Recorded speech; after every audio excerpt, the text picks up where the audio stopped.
Oke, balik lagi di channel Solo Studio. Jadi di video kali ini saya akan menunjukkan sebuah cara bagaimana sih kalau misalkan kita ingin merakit sebuah komputer, yang mana misalkan kita adalah seseorang yang memang baru ingin ataupun pemula seperti saya yang ingin merakit sebuah komputer. Nah, jadi kalau memang kita ingin melakukan sebuah perakitan komputer, itu memang ada beberapa hal yang harus kita perhatikan. Jadi ketika kita membeli sebuah komponen-komponen hardware seperti motherboard, prosesor, hard disk, RAM, dan lain sebagainya, itu antara hardware yang satu dengan yang lainnya atau komponen yang satu dengan yang lainnya, itu memang harus cocok. Karena kalau misalkan nggak cocok, itu nanti nggak bisa dipasang pada hardware yang lainnya. Contohnya misalkan kalau kita beli prosesor, terus sama motherboard yang memang misalkan soketnya beda, itu nanti nggak bisa dipasang. Jadi gimana sih caranya misalkan kita ingin merakit? Kalau misalkan saya sebagai seorang pemula. Nah, jadi kita memerlukan sebuah bantuan. Jadi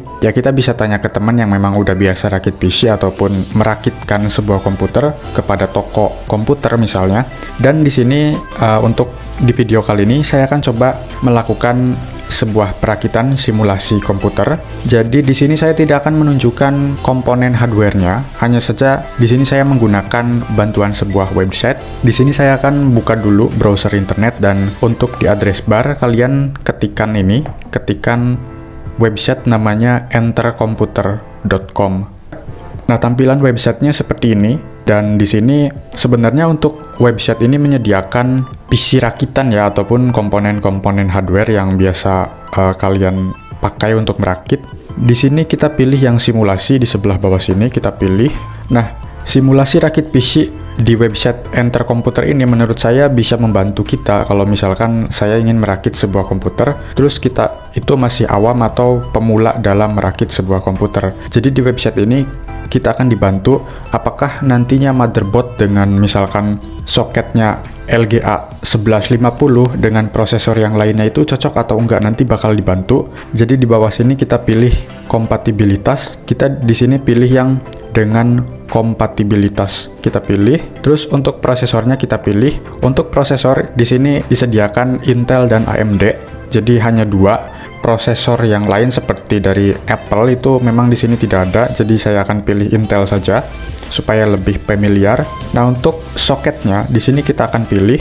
Saya akan coba cari dulu ya untuk soketnya. Kita lihat ada soket apa saja. Untuk LGA yang 1151 ini biasanya keluaran agak baru ya. Jadi memang ini dirilis 2015.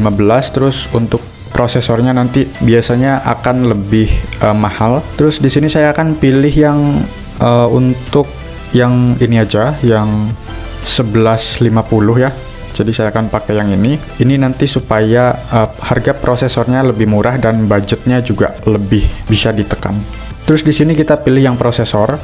Nah, untuk prosesornya ini nanti dari soket motherboard yang LGA 1150 terus ke prosesor yang ada di sini yang di pilihannya ini, itu otomatis sudah menyesuaikan dan bisa dipastikan sudah pasti cocok ketika dipasang di motherboard yang soketnya itu LGA 1150. Di sini disediakan juga ya, misalkan kalian ingin beli Intel Core i3 yang 4150, kalian bisa mendapatkannya dengan harga misalkan 100.000 ya. Kita akan coba yang pakai yang ini, yang 100.000.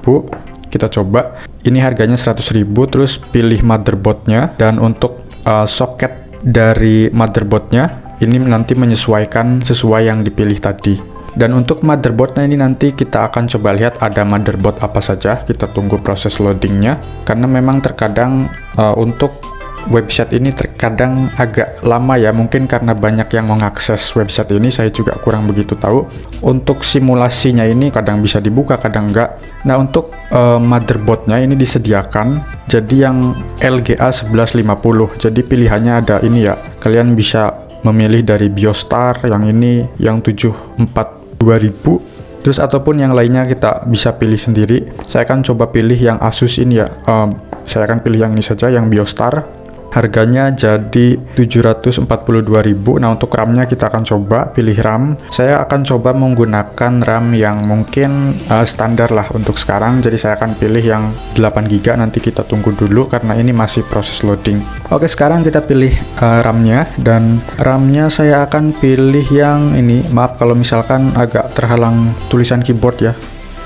Saya akan pilih yang Apacer DDR3 8GB, saya akan pilih yang ini.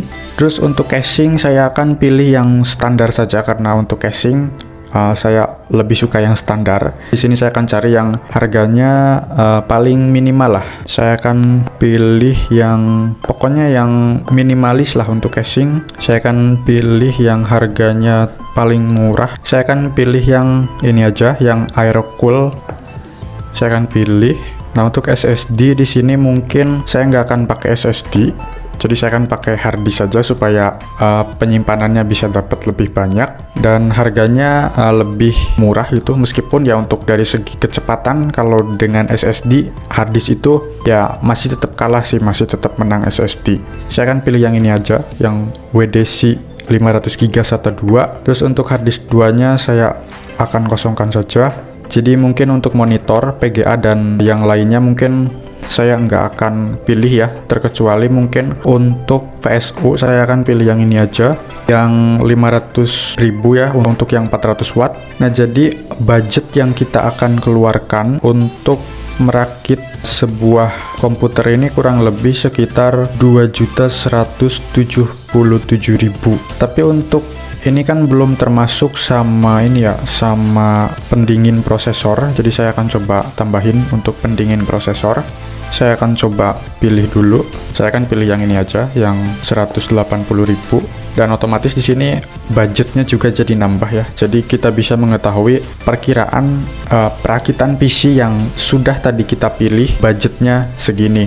Itu enaknya menggunakan website ini, dan kita juga dibantu dengan website entercomputer.com ini. Jadi otomatis dari casing, terus motherboard, socket, dan prosesor, RAM itu nanti kita tinggal pilih-pilih di marketplace, tinggal cari saja sesuai dengan hardware-hardware yang sudah kita pilih di website ini. Nah, kalau misalkan kita ingin merakit PC dengan hardware-hardware ini terus harganya bisa lebih murah lagi, kalian bisa cari part yang bekas atau second. Ya pokoknya intinya kita cari yang bekas tapi tetap masih berfungsi dengan baik. Oke, untuk di video kali ini mungkin saya cukupkan sekian, dan kalau misalkan kalian ingin request video tutorial, kalian bisa request ke halaman Facebook kita di Solo Studio Project. Terus kalau misalkan kalian ingin request langsung ke akun Facebook saya juga silahkan. Jadi nanti di pencarian Facebook kalian tinggal ketik saja Dena Bulak situ. Oke, semoga video ini bisa bermanfaat. Sampai jumpa di video selanjutnya.